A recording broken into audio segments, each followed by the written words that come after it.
Hello traders, how are you? कैसे हैं आप लोग? तो दोस्तों, आज एक बार फिर ज़बरदस्त वीकली एनालिसिस आप लोगों के लिए लेकर आए हैं। और आज मैं आपको फंडामेंटल्स, इवेंट्स, डेटास किस किस करेंसी पेयर्स के लिए स्केड्यूल्ड है नेक्स्ट वीक के अंदर, और उनका साथ में मैं आपको टेक्निकल एनालिसिस के बारे में भी बताऊंगा। तो सबसे पहले हम देखते हैं कि आपका रिजर्व बैंक ऑफ न्यूजीलैंड का मॉनेटरी पॉलिसी मीटिंग है आपकी कमिंग वीक के अंदर, जो कि स्केड्यूल्ड है आपकी वेनेसडे के अंदर। और मार्केट ये एंटिसिपेट कर रहा है कि गवर्नमेंट 25 बेसिस पॉइंट आपका इंक्रीज करेगी, और ये आपका 12th स्ट्रेट इंक्रीज होगा since the cycle begin from last October. तो अक्टूबर से आपका कंटिन्यूस ये इससे 12th टाइम गवर्नमेंट इंक्रीज करेगी आपका इंटरेस्ट रेट्स। और ये पॉलिसीज मैं आपको कई बार बता चुका हूँ, थ्योरी बता चुका हूँ। जब किसी भी कंट्री अपना इंटरेस्ट रेट इंक्रीज करती है, इंटरेस्ट रेट को इंक्रीज करती है, तो वहाँ की जो करेंसी है उसकी वैल्यू भी आपकी इंक्रीज होती है। सिर्फ इतना ही नहीं, इन्होंने आगे ये भी बताया है कि investor don't think that RBI will stop there as a further 25 basis point hike is price in over the summer. यानी आने वाले 1-2 महीने के अंदर 25 बेसिस पॉइंट और इंक्रीज आपका हो सकता है। तो अगर ऐसा हुआ तो ये एनजेडी यूएसडी के लिए, एनजेडी कैट के लिए, एनजेडी जेपीवाई, जितने भी एनजेडी पेयर्स हैं उनके लिए एक पॉजिटिव न्यूज़ है। सिंस एनजेडी यूएसडी आपका एक मेजर करेंसी पेयर है, तो आइए उसका हम एनालिसिस देखते हैं टेक्निकल ग्राउंड्स पे कि आप कहाँ-कहाँ पे ट्रेड ले सकते हैं।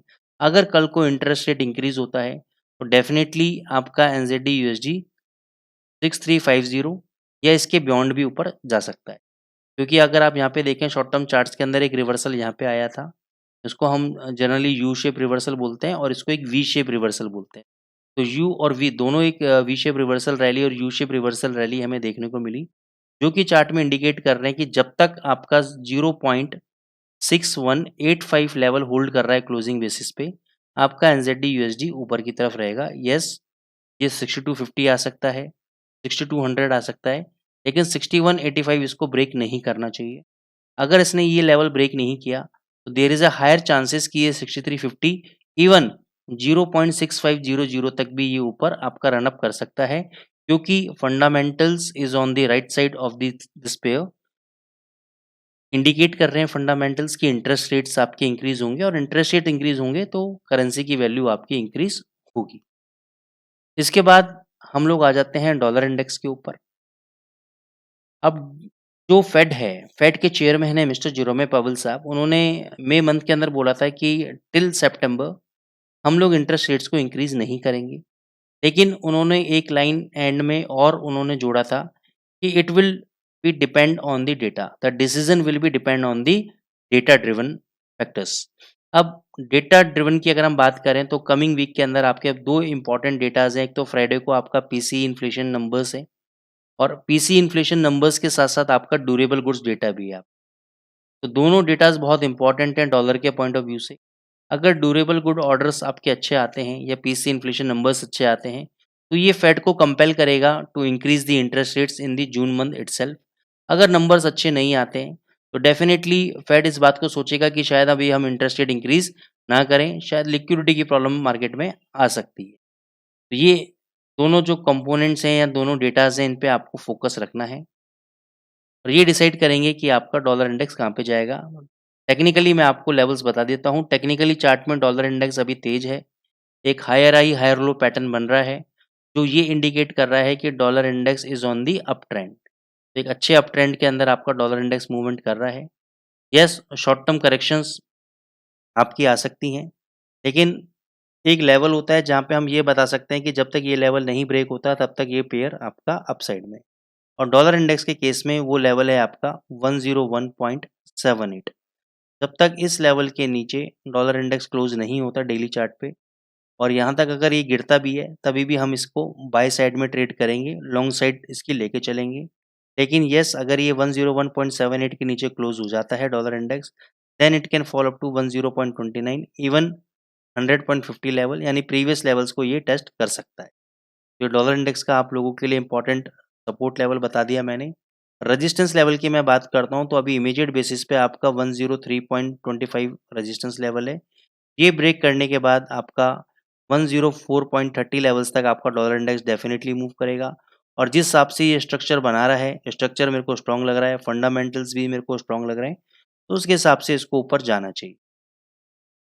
फिर हम आ जाते हैं यूरो के अंदर। यूरो रिलेटेड एक ही इम्पोर्टेंट न्यूज़ है आपका फ्लैश पीएमआई डेटा, यानी मैन्युफैक्चरिंग डेटा के अंदर क्या हो रहा है, मैन्युफैक्चरिंग सेक्टर के अंदर क्या हो रहा है, इसको ये डेटा इंडिकेट करता है।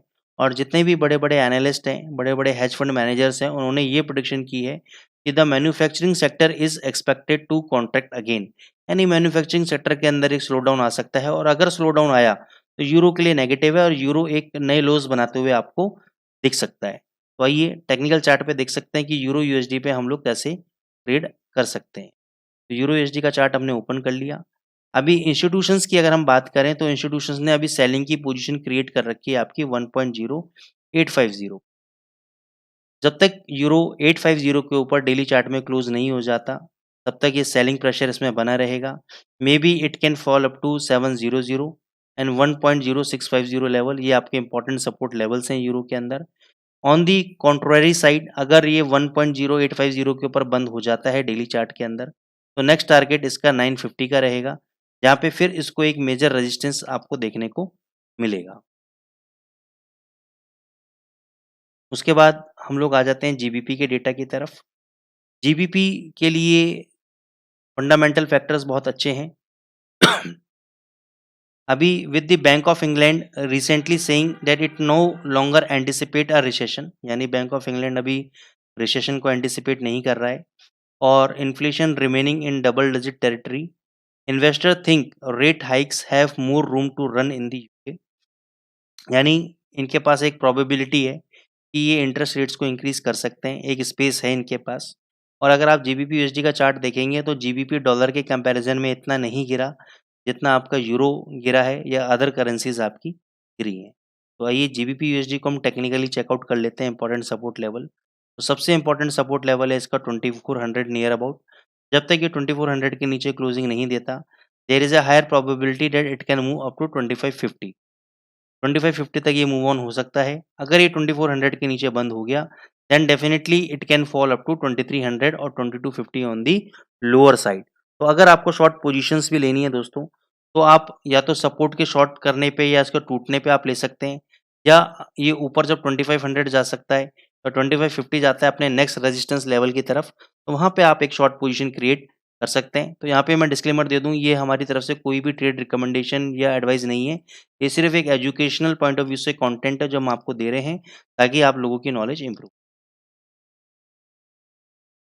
तो ओवरऑल जो डेटा रहेगा फोकस रहेगा आपका पीएमआई नंबर्स पे फोकस रहेगा आपका, आपका ड्यूरेबल गुड्स पे फोकस रहेगा, पीसी इन्फ्लेशन डेटा पे फोकस रहेगा। ठीक है। ऑस्ट्रेलिया में भी आपके फ्लैश पीएमआई नंबर्स हैं, आपके अप्रैल वेजेस हैं आपके थर्सडे को। कनाडा के अंदर है, जापान के अंदर आपका कुछ डेटाज़ हैं, मशीनरी ऑर्डर्स डेटाज़ है, मैन्युफैक्चरिंग पीएमआई डेटा आपका ट्यूसडे को है, इन्फ्लेशन डेटा आपका फ्राइडे को है, टोक्यो सीपीआई डेटा भी आपका फ्राइडे को है। तो ये कुछ नंबर्स हैं जिस पे आपको आपकी नज़र रखनी है, फोकस रखना है। लेवल्स मैंने आपको बता दिए, NZD USD, euro USD, GBP USD. एक मैं गोल्ड का एनालिसिस और मैं आपको दे देता हूँ क्योंकि लोग गोल्ड में बहुत ही ट्रेड करते हैं और बहुत ही अच्छा उन लोगों को लगता है। तो मैं स्पेशल स्ट्रैटेजी आपको देता हूँ और स्पेशल लेवल्स आपको देता हूँ। 1950 is the major support level from the institutional side, क्योंकि मेरे पास देखो एक्सेस है कि मैं इंस्टीट्यूशंस की पोजीशन चेक कर सकता हूँ। तो 1950 पे एक बहुत स्ट्रॉन्ग सपोर्ट है। इसलिए आपने देखा होगा कि 1950 इसने नहीं ब्रेक किया और ऊपर ये 1977 के आसपास आके क्लोज हो गया। इसका मेजर रेजिस्टेंस अभी भी 2001 का है। जब तक ये 2001 के ऊपर क्लोजिंग नहीं देता, तो ये 1990 के आसपास जाता है, वहाँ पे आप शॉर्ट पोजीशन क्रिएट कर सकते हो, 1995 के आसपास शॉर्ट पोजीशन क्रिएट कर सकते हो। और जब तक ये 1950 का लेवल 1950 का लेवल ब्रेक नहीं करता, यहाँ पे आप बाय ऑन डिप कर सकते हो। लेकिन अगर ये लेवल ब्रेक हो गया, तो ये सीधे 935 पे आके रुकेगा, उससे पहले रुकेगा नहीं। यहाँ पे आप एक बाइंग पोजीशन क्रिएट कर सकते हो 4-5 पॉइंट के लिए गोल्ड के अंदर। On the low long period of time, लंबे समय के अंदर 1900 मेरा एक टारगेट है कि 1900 इसको टच करना चाहिए और 1900 तक इसको आना चाहिए। लेकिन सिर्फ ये एक साइकिल थ्योरी के बेसिस पे आएगा नहीं आएगा, ओनली टाइम विल टेल। लेकिन आप लेवल्स के अकॉर्डिंग ट्रेड करो। 1950 is the major support level. अगर ये टूटा तो 1935, देन 1900, ऊपर 2001 तक जा सकता है मैक्सिमम। वहाँ से ये डेफिनेटली रिवर्स एक बार नीचे आना चाहिए।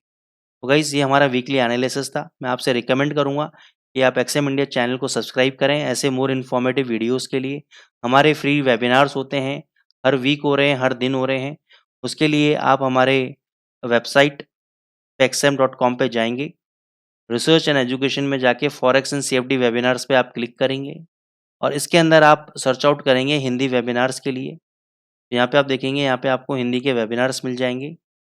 मेरा नाम हिमेंद्र जैन है और आप यहाँ जाके आप शेड्यूल चेक कर सकते हैं। शेड्यूल पे आपको मेरे शेड्यूल्स मिल जाएँगे कि कब-कब मेरे टॉपिक्स हैं और वहाँ पे आप जैसे यहाँ पे देखिए हिमेंद्र जैन का टॉपिक है, तो यहाँ पे आप क्लिक करेंगे और यहाँ पे आप रजिस्टर कर सकते हैं। जैसे कि अभी 24 मई को मेरी बहुत ज़बरदस्त स्ट्रैटेजी मैं लेके आ रहा हूँ। Premium trading strategy using the open and close data, बहुत बढ़िया इंडिकेटर है। Almost no loss trading strategy है, तो अगर आपको सीखनी है तो इसको आप ज़रूर फ्री वेबिनार्स हैं, इसको एनरोल करें। Thank you so much.